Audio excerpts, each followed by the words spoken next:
हमारे हिमाचल प्रदेश के मेले और त्योहार मात्र एक धार्मिक आयोजन नहीं है, बल्कि हमारी संस्कृति और लोक जीवन को करीब से देखने का मौका है। जहां पूरे भारत में रावण दहन के साथ दशहरे की समाप्ति मानी जाती है, वहीं पर हमारे हिमाचल प्रदेश के जिला कुल्लू में इसी दिन से दशहरे का शुभारंभ किया जाता है। तो आज के इस सेशन में हम लोग अंतर्राष्ट्रीय स्तर पर मनाए जाने वाले कुल्लू दशहरे की बात करेंगे। नमस्कार, मेरा नाम है नितिका ठाकुर और आज हम लोग जानेंगे कुल्लू दशहरे के बारे में, इसके इतिहास के बारे में, बात करेंगे हिडिंबा माता की और साथ ही साथ में हिमाचल प्रदेश के एक ऐसे स्थान के बारे में बात करेंगे जहां पर रावण का पुतला नहीं जलाया जाता है, जहां दशहरा नहीं मनाया जाता है। यदि वहां पे रावण का पुतला जलाया जाएगा तो कुछ ना कुछ अनहोनी आपको वहां पर जरूर देखने के लिए मिलेगी। तो चलिए शुरुआत करते हैं कुल्लू के दशहरे से। कुछ इस तरह से आपको जन सैलाब वहां पर देखने के लिए मिलता है। आप जरूर कुल्लू के दशहरे में गए होंगे, यदि नहीं गए हैं तो आइए आज उसी जर्नी पे हम लोग चलते हैं।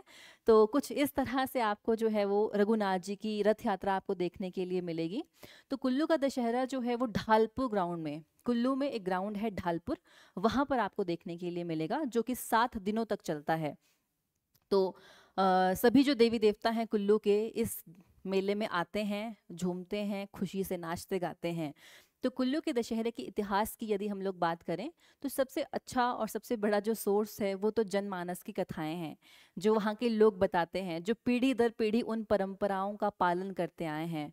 तो वो एक बहुत रिच सोर्स है। उसके अलावा हमारे पास 2 बुक्स हैं जहाँ से हमको कुल्लू के इतिहास के बारे में जानकारी प्राप्त होती है। एक है आपके पास the Himalayan district of Kullu Lahaul and Lahaul Spiti. ये बुक है एपीएफ हारकोट की। तो एपीएफ हारकोट जी की ये बुक है। इससे हमको कुल्लू के इतिहास के बारे में पता चलता है। और साथ ही साथ में the genealogical role of Kings, ये बुक है हीरानंद शास्त्री जी की। तो यहाँ से कुल्लू के इतिहास के बारे में हमें जानकारी प्राप्त होती है। यदि हम लोग बात करें कुल्लू के दशहरे के इतिहास के बारे में तो ये कहानी जाती है राजा जगत सिंह जी तक। तो जगत सिंह जी जो हैं वो कुल्लू के राजा रहे हैं 17th सेंचुरी में। बात है 1651 के आसपास की। तो 1651 में जो जगत सिंह जी हैं राज कर रहे हैं, बहुत बड़ा उनका राज चल रहा है, अच्छी खासी रियासत है। इसी समय पे एक ब्राह्मण हुआ करते थे, उन ब्राह्मण का नाम आपको देखने के लिए मिलेगा दुर्गादत्त ब्राह्मण। हाँ जी, इन्हीं के दरबार में एक ब्राह्मण थे दुर्गादत्त जी, जो रहा करते थे टिप्परी गांव में। तो कुल्लू में आपको पार्वती घाटी मिलेगी। पार्वती घाटी में जो है वो टिप्परी गांव है, तो वहाँ के ब्राह्मण थे दुर्गादत्त, जो कि बहुत विद्वान थे। तो वो उनकी उनकी जो नॉलेज है, उनका जो ज्ञान है, वही उनका दुश्मन बन गया। जो लोग हैं उनसे वो ईर्ष्या करने लगे, है ना, जेलस होने लगे। तो धीरे धीरे जो है एक अफवाह फैल गई कि जो दुर्गादत्त ब्राह्मण है, इनके पास जो है वो बहुत से हीरे मोतियों से भरी हुई इन्हें एक थैली मिली है। तो ये अफवाह फैलते फैलते ये राजा के पास फैल गई अफवाह, है ना, कि ऐसे ऐसे एक ब्राह्मण है और उन्हें बहुत से हीरे मोती मिले हैं। तो राजा ने अपने सिपाहियों को बोला कि जाओ उन ब्राह्मण के पास और उनसे वो हीरे मोती लेकर आओ। एक ब्राह्मण के पास क्या काम हीरे मोती का, और वैसे भी वो जो हीरे मोती हैं वो तो राज परिवार के ही रहे होंगे, तो वापस लेके आओ। तो जब सिपाही गए दुर्गादत्त जी के पास और इनको बोला कि हीरे मोती दो, राजा मांग रहे हैं, तो इन्होंने बोला कि मेरे पास नहीं है, मैं कहाँ से दूं, है ना, है नहीं। तो इन्होंने मना कर दिया। सिपाही वापस चले गए। तो राजा जो है एक दिन जा रहे थे मणिकर्ण के लिए, तो पार्वती घाटी से होते हुए ही जाएंगे, ठीक है। तो रास्ते में ही जो है वो दुर्गा दत्त जी का घर पड़ गया वहां पे। तो राजा चल रहे हैं पूरे गाजे बाजे के साथ, सेना है, सिपाही है, सब कुछ है। तो जैसे ही वो पहुंचते हैं दुर्गादत्त ब्राह्मण के घर के पास, वो अपने सिपाहियों को बोलते हैं कि जाओ और जाके जो दुर्गादत्त ब्राह्मण है इनसे वो मोती मांग लो। तो सिपाही गए, उन्होंने मोती मांगे कि दे दो जी, राजा मांग रहे हैं मोती वापस आपसे। तो दुर्गादत्त जी जो हैं ये बोलते हैं कि ऐसा करो, राजा को बोलो कि जहां आप जा रहे हैं आप जाके आओ, जब वापस आओगे ना तब ले लेना। तो फिर राजा चले गए कि चलो मणिकर्ण जाके आते हैं, वापसी में ले लेंगे। तो जब वो वापस आए तो वो देखते हैं कि जो दुर्गादत्त ब्राह्मण हैं इन्होंने अपने पूरे परिवार को जो है वो घर में बंद किया और आग लगा दी, ठीक है जी। और खुद भी घर की छत के ऊपर चले गए और आग में जो है वो जल रहे हैं, पूरा परिवार जल रहा है और जो ब्राह्मण है वो भी जल रहे हैं। साथ ही साथ में ब्राह्मण जो है वो अपने ऐसे मांस के टुकड़े काट रहे हैं, मांस के टुकड़े काट काट के आग में फेंक रहे हैं कि ले राजा तेरे मोती, ले राजा तेरे मोती, इस तरह से बोल रहे हैं। तो फिर जल के खत्म हो गए। तो राजा भी जो है वो वापस अपने महल आ गए, उन्होंने इतना ध्यान दिया आने की, ठीक है। तो जब राजा अपने महल पहुंचते हैं तो उनके साथ अजीब अजीब सी घटनाएं होनी शुरू हो गई। राजा को जो है वो पानी पी रहे हैं तो उसमें खून दिखाई दे रहा है, खाना खा रहे हैं उसमें कीड़े मकोड़े आ रहे हैं, मतलब उनको वो फील हो रहा है कि ये तो कीड़े मकोड़े हैं इस तरह से। तो फिर उन्होंने अपने पंडित जी को पूछा कि भाई पंडित जी ये क्या हो रहा है मेरे साथ। तो उन्होंने बोला कि आपको ब्रह्म हत्या का दोष लगा है, राजगद्दी को ब्रह्म हत्या का दोष लग गया है, आपकी वजह से एक ब्राह्मण ने हत्या की है, तो अब ये तो ठीक नहीं होगा। तो बहुत उसके लिए फिर सॉल्यूशंस निकाले गए, बट कोई भी फर्क जो है वो नहीं पड़ता है। तो होते करते क्या होता है फिर आगे चल के कि दरबार में जो है वो आते हैं एक ब्राह्मण जो कि बहुत ही प्रसिद्ध उस टाइम पे हुए, जिनका नाम था पयहारी बाबा, जिन्हें पहाड़ी बाबा भी कहा जाता है। तो पहाड़ी बाबा कह लीजिए, पयहारी बाबा कह लीजिए, या फिर किशन दास जी के नाम से भी वो बहुत प्रसिद्ध थे। तो पयहारी बाबा इसीलिए क्योंकि वो सिर्फ दूध पिया करते थे, खाना वाना कुछ नहीं, तो वो बहुत फेमस थे। तो राजा को बोला कि आप भी जाओ उनके पास मिलो, आपकी मे बी आपकी प्रॉब्लम का सोल्यूशन उनके पास हो। तो राजा पहुंचते हैं फिर पयहारी बाबा के पास, और पयहारी बाबा जी को पूरी कहानी उन्होंने बताई फिर क्या क्या हुआ। तो पयहारी बाबा जो है उन्हें कहते हैं कि देखिए जो ये ब्रह्म हत्या का दोष है ये ऐसे तो नहीं जाएगा, ठीक है। आप क्या करो, अयोध्या से रघुनाथ जी की मूर्ति को लेकर आओ, और उस मूर्ति को उनके पाँव को धो धो के आप जो वो चरणामृत है वो पियो, तब जाके कहीं पे आपका जो श्राप है वो धीरे धीरे कम होता जाएगा और उसका जो असर है वो कम होगा। ऐसी बात उन्होंने कही, है ना। तो फिर जो पयहारी बाबा हैं, अपने जो उनके एक शिष्य थे उनका नाम था दामोदर दास, तो दामोदर दास जी आपने याद रखने। तो दामोदर दास जी को जो है वो भेजते हैं कहाँ पर, अयोध्या। और अयोध्या में जो वो मंदिर है वो है त्रेतानाथ जी का मंदिर, ये आपको ध्यान रखना है। तो दामोदर दास जी जो है वो जाते हैं अयोध्या, त्रेतानाथ जी के मंदिर में जाते हैं। क्यों गए थे, रघुनाथ जी की मूर्तियों को लाने के लिए, ठीक है जी, चले गए। तो दामोदर दास जी जब गए मूर्ति लाने के लिए, तो ऐसा तो है नहीं कोई कि दे देगा कि लो जी मूर्ति लेके जाओ आप यहाँ पे। तो दामोदर दास जी 1 डेढ़ साल वहाँ पे मंदिर में रहे। जो वहाँ के पुजारी थे, ठीक है जी, जो वो पुजारी थे उनका नाम था जोधावल। तो जोधावल जी के साथ वो रहे, उन्होंने देखा कि किस तरह से आरती की जाती है, किस तरह से पूजा की जा रही है रघुनाथ जी की। 1 डेढ़ साल वहाँ पे वो रहे। और 1 डेढ़ साल के बाद दामोदर दास जी ने वो मूर्तियां वहां से उठाई और उठा के चल दिए कुल्लू की तरफ। तो अभी वो हरिद्वार पहुंचे थे।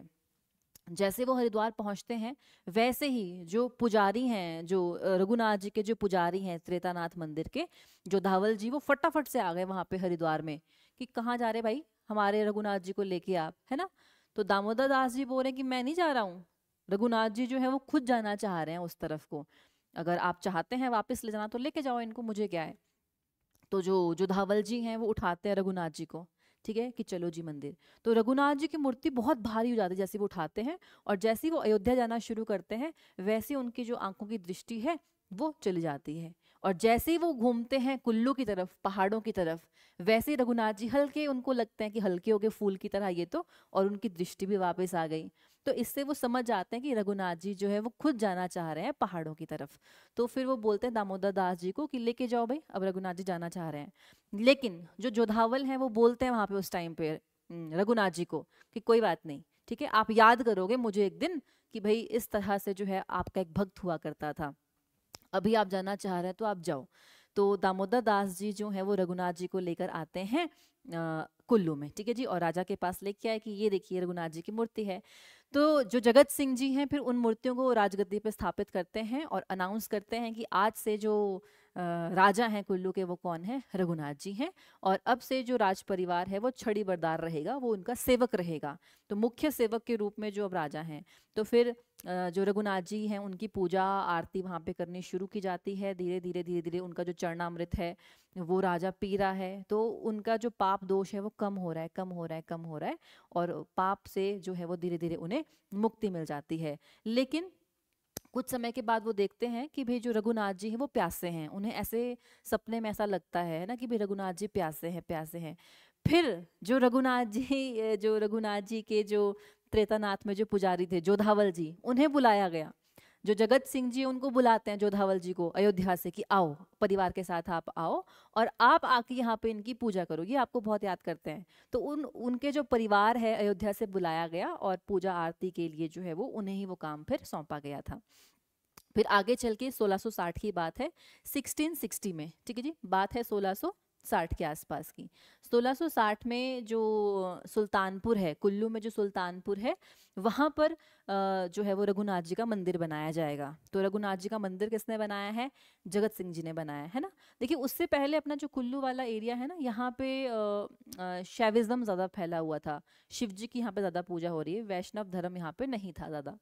तो लेकिन जगत सिंह जी के टाइम पीरियड पे कुल्लू में जो है वो वैष्णव धर्म का आगमन होता है। यहाँ पर जो है वो मंदिर बनाया जाएगा रघुनाथ जी का, और सभी देवी देवताओं को फिर बुलाया जाएगा कि सभी देवी देवता जो हैं वो आप आइए यहाँ पर, और अब से जो राजा हैं वो हमारे रघुनाथ जी हैं। तो सभी देवी देवता वहाँ पर आते हैं, मिलते हैं खुशी खुशी, और सभी रघुनाथ जी को जो है वो अपना राजा स्वीकार करते हैं। तो तब से लेकर आज तक, 1660 से लेकर आज तक, जो सभी देवी देवता हैं वो आते हैं दशहरे वाले दिन किससे मिलने के लिए? रघुनाथ जी से मिलने के लिए। तो तब से लेके ये परंपरा आज दिन तक चली आई है। लेकिन इंटरेस्टिंग बात यहाँ पर ये है कि जब भी दशहरा मनाया जाता है, रघुनाथ जी की पालकी चलनी है, राजा तो वही है क्योंकि, है ना। लेकिन रघुनाथ जी अपने मंदिर से बाहर नहीं निकलते हैं जब तक वहां पे हिडिंबा माता ना आ जाएं। ठीक है जी, हिडिंबा माता के बिना नहीं निकलेंगे। जब तक हिडिंबा माता नहीं आएंगी तब तक रघुनाथ जी का रथ नहीं चलेगा। तो ऐसा क्यों है?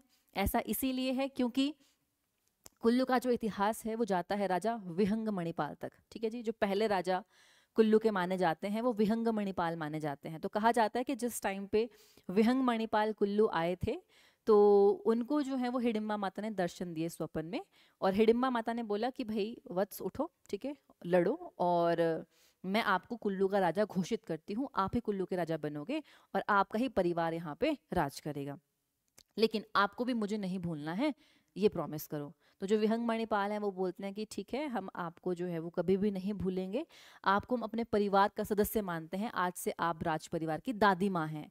तो जो हिडिंबा माता है वो दादी माँ मानी जाती हैं आज भी कुल्लू में। ठीक है, उन्हें दादी का जो स्थान है वो दिया गया है। तो सबसे पहले जो राजा है जो है वो छड़ी लेके भेजते हैं, ठीक है जी, हिडिंबा माता को इनवाइट करने के लिए कि आप आइए।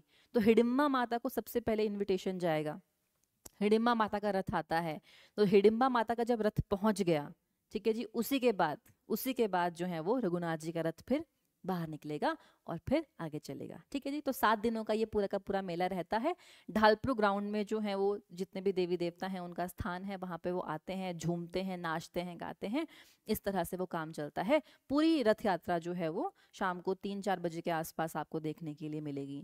तो जो 6th डे होता है, जिस दिन ना मेले का छठा दिन है, तो मेले के छठे दिन पे क्या होता है कि रघुनाथ जी की पालकी है, ठीक है जी, वो पालकी है वहां पे, और जितने भी देवी देवता आए हैं वो सब बारी बारी आते हैं, झूमते झूमते झूमते झूमते। ठीक है जी, तो फिर वहां पे जो रघुनाथ जी हैं मतलब उनके वो छड़ी बरदार, उनके गुर है ना, उनके ही थ्रू बात हो रही है सारी की सारी।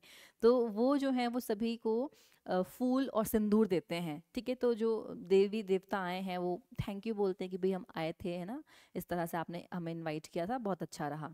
इस तरह से मतलब अपनी वो अटेंडेंस, हाजिरी लगा रहे हैं वहाँ पे। और जो रघुनाथ जी हैं वो बोलते हैं कि अगले साल के लिए भी निमंत्रण है आपको अभी। तो नेक्स्ट ईयर का जो निमंत्रण है, जो इनविटेशन है, वो उसी दिन दे दिया जाएगा कि अगले साल भी आना भाई आपने। तो वैसी वैसी चीजें, वो छठे दिन पूरा का पूरा काम चलता है। ठीक है जी, और 7th डे पे फिर जो है वो वापसी। 7th डे पे फिर प्रॉपर आपके पास जो मेला है उसका अंत माना जाता है। तो ये रहा आपके पास कुल्लू के दशहरे का इतिहास। तो कब से है? 1660 से। ठीक है जी, 1660 से जो है ये मनाया जा रहा है आज भी। जिस तरह से तब मनाया जाता था, कोशिश की जाती है कि आज भी वही परंपराएं जो हैं वो निभाई जाएं। तो बहुत ही रिच आपको जो कल्चर है, इसका इतिहास है, वो देखने के लिए मिलेगा। ठीक है जी, तो ये तो हमारा इतिहास रहा।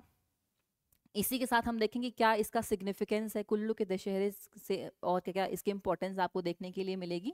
तो सबसे पहली बात तो it showcase are native culture, क्योंकि कुल्लू का दशहरा जो है हमारा अंतर्राष्ट्रीय मेला है।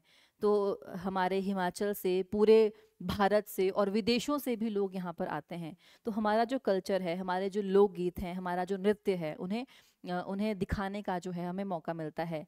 तो यहाँ पर आपको जो है वो अलग अलग जो डांस फॉर्म्स हैं वो देखने के लिए मिलेंगे। ठीक है जी, तो ऐसी चीज़ें आपको मिल जाएंगी।